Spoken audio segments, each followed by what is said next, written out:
Welcome to my review of Dungeonbowl, a gateway game for Blood Bowl.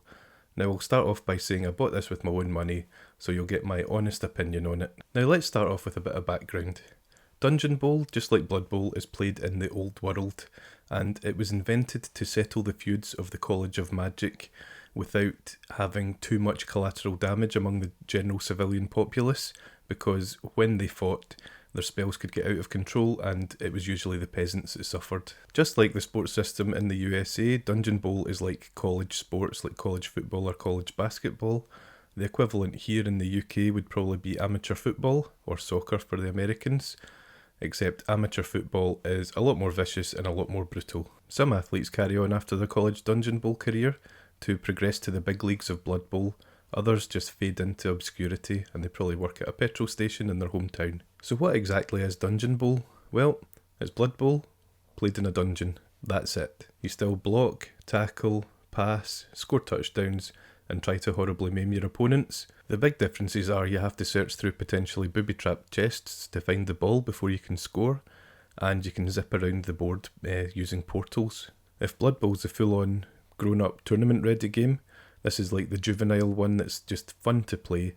It's a bit more silly, a bit more random, but just as much fun. You take control of one of the College of Magic Dungeonbowl teams, and all you have to do is outscore your opponent. In the box we get a 2-part range ruler, a scatter template and a throw-in template, which is used if the ball hits the wall, then it will scatter in a random direction off the wall, which is quite cool, and that's a big difference from Blood Bowl. The templates themselves are exactly the same as the ones in Blood Bowl, so if you've got that game you'll be very familiar with them, and you'll also have extras, so you can have one on each side. There are 2 teams included with this. There's the College of Fire and the College of Shadow.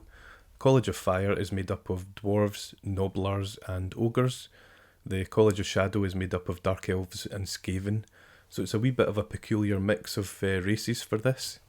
Wee bit different to Blood Bowl. The dwarves are push fit and they have loads of options on their sprues. There's lots of head changes and that kind of thing. The ogres and the nobblers aren't push fit, but they go together very easily. The Skaven, a joy to build. There's only 3 parts for each model. I built all 6 of them in about 15 minutes. The Dark Elves were absolutely terrible. It's a shocking kit to build. There's tiny wee spikes all over the place that you have to place on individually, and it was just a hassle. It probably took me 2 hours to build 6 guys. It was terrible. There's also bases and full instructions, of course. One part of this I'm really happy about is the big book, because it is beautiful, and not only is it beautiful, it also fits in with the rest of the Blood Bowl collection. So we've got the Blood Bowl rules book, looks exactly the same, like that, and we've also got the Death Zone book. So they are all lovely books, they all fit in and they'll look great on a bookshelf. So I'm really glad they took the time to do that. I'm glad they didn't skimp on it, because sometimes the spines don't match up or something like that, but they all look uniform, they all look great. There's even more plastic in the box. We get 6 chests, 5 of them contain bombs, the other one contains the ball, which is always handy. One thing I'm concerned about with this is you've got to paint all the chests identically, because if there's any identifying marks on the chest with the ball, someone could just always go to that and it takes one of the random aspects out of it. I don't think people would cheat like that, but you never know. Why would you go to a chest that you know the ball isn't in? So just try to paint them as uniformly as possible. There are 6 portals and each one has the Roman numerals 1 to 6 on them. This is because if you land in a portal, you roll a d6 and the number that comes up is the number of portal that you teleport to. So that's a really fun mechanic, really random. It could work in your favour, it could work against you, so that's really cool. There is the chance of a magical mishap. If you're standing on, say, portal 3 and you roll a 3, then you will be teleported out the dungeon. If you're carrying the ball at that point, you're teleported out, the ball stays in the dungeon because it's got extra enchantments on it. So if you're teleported out, you don't take any more part in the game. So you've really got to watch for that. It's actually really dangerous teleporting. For the portals, the swirly bit in the middle really lends itself to contrast. So I'm going to undercoat them white and then do purple ones, red ones, blue ones, any colours I want, just to make them pop. It's up to you what you do. If you want to make them all one colour like blue, then go for it. Just have fun when you're painting them. They're magical, so there's no rules. Very helpfully, there's 2 multi-page cheat sheets included, so you should have them ready when you have your first couple of games and they'll help you get through it no problem. The board's really interesting. It's split up into separate rooms and corridors. Each room has a different effect. So say you're in the armoury and you fall over, there's lots and lots of different pointy weapons all over the place, so it's a lot more likely that you'd hurt yourself. So if you're doing an armour roll to see if you then roll for an injury, then you add +1 to the armour roll. That just represents the fact that you could easily fall on something and make your injury a lot worse. These rooms really lend themselves to tactical play as well. There's a Treasury, which if you forgo your turn, you can do a search for gold. So you could end up with 10,000. If more people search, you could end up with 20,000 and up. I think it's up to 30,000 gold extra. So if you were playing in a league, you would have that extra gold to buy more inducements after the game for your next game.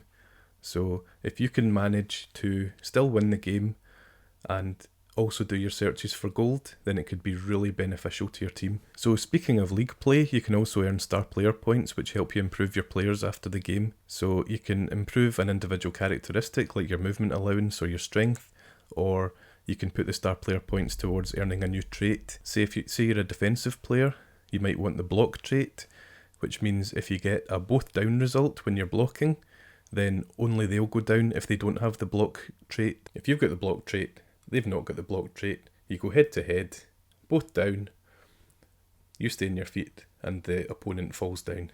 So that's a really useful one. There's also a dodge skill that you can break through tackle zones more easily, and you can also stay on your feet more easily if you get pushed. So that's another really handy one. There are tons of skills in Blood Bowl, so you can improve your team in all sorts of different ways and play towards your own strengths. There are 3 new ones in Dungeonbowl that I've noticed so far. There's Portal Navigator, which means you get to re-roll a portal roll if you don't like it. So if you, say, rolled the same number of the portal that you're on, you could re-roll that dice so that you don't get a magical mishap and get teleported out the dungeon. There's Portal Passer, which lets you pass the ball after you go through a portal. From the title, this was a little bit disappointing for me. I thought you'd be able to pass the ball straight through a portal and it would pop out another one and into the arms of your waiting player. Now, the logistics and the mechanics of that would be absolutely insane and unplayable, so I understand why it's been done this way. The third one is Wall Thrower, so you can throw the ball at a wall deliberately and it makes it more accurate, so you get a +1 to your accuracy roll when you're throwing a ball at the wall. In Blood Bowl, you get to buy pre-game inducements which help your team during the game. In Dungeonbowl, there are a few, but there are a ton missing, and probably for good reason, because they just wouldn't work in the setting. There's no cheerleaders because there's no space for them down in the dungeon. There's no weather mage for obvious reasons, etc, etc, etc. The ones that are there are extra team training, which gives you a team reroll, which is really valuable. That could turn the game for you at some point.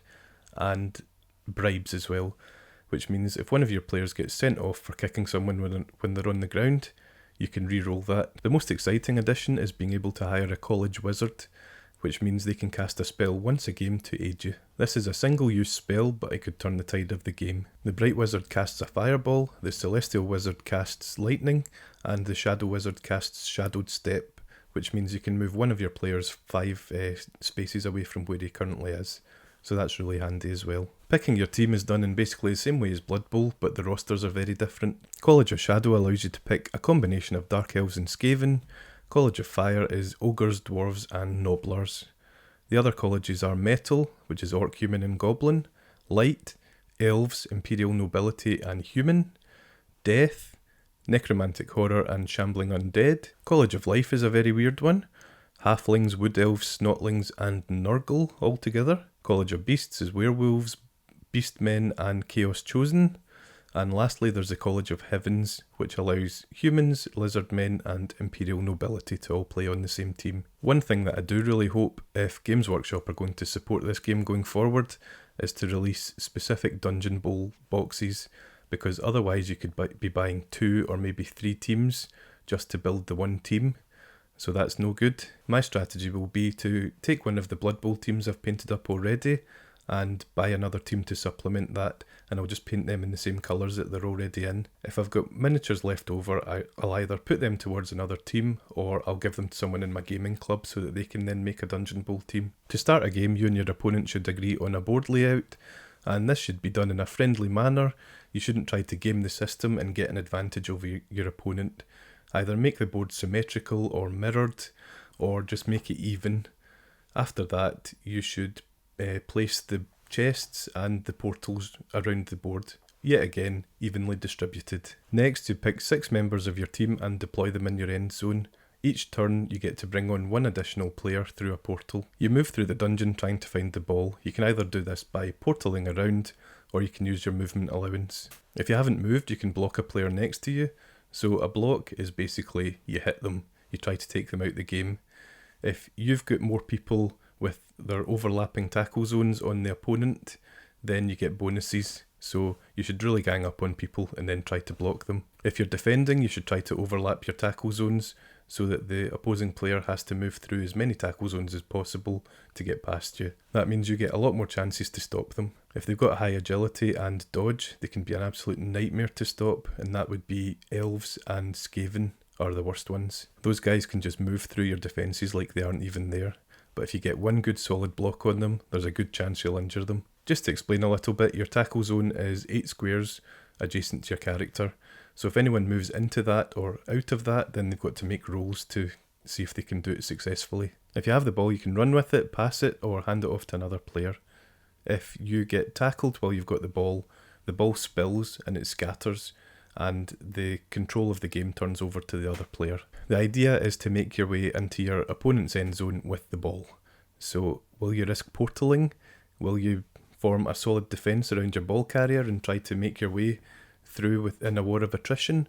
Will you give it to your fastest player and expect him to dodge through all the tackle zones? There's loads of ways to play this, and that's what makes it such a fantastic game. Just imagine how tense it would be.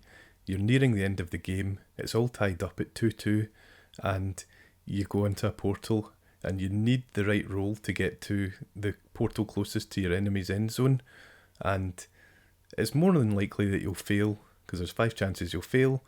But what if you made it? That would be amazing. It'd be absolute carnage in that game room. And what if your opponent had formed a defensive line across their end zone, and then you managed to get an ogre with a nobbler who's carrying the ball, throw it over the wall, straight into the end zone for the win? That would just be incredible gaming. One of the main things about buying a board game is how long it takes to actually get into a proper game of it. With this, it took me about 5 hours. Most of that was taken up with mini building. I was already familiar with the rules, but it still took me another couple of hours of rereading and reading up, making sure I'm doing everything correctly before I could start up. My advice to you would be, if you're new to this game, just get started. You can always refine later. As long as you're playing someone that's friendly, that won't care if you get a few rules wrong, then you'll still have a great time. I love this game and the whole Blood Bowl universe. It's a welcome distraction from the whole grimdark of 40k. I'm going to introduce my gaming group to it, and I hope they love it as much as I do. Let me know in the comments below which College of Magic best represents you and your playstyle. If you enjoyed the video, please like and subscribe. Once again, thanks for watching, and happy hobbying. I'll see you in the next one. Cheers.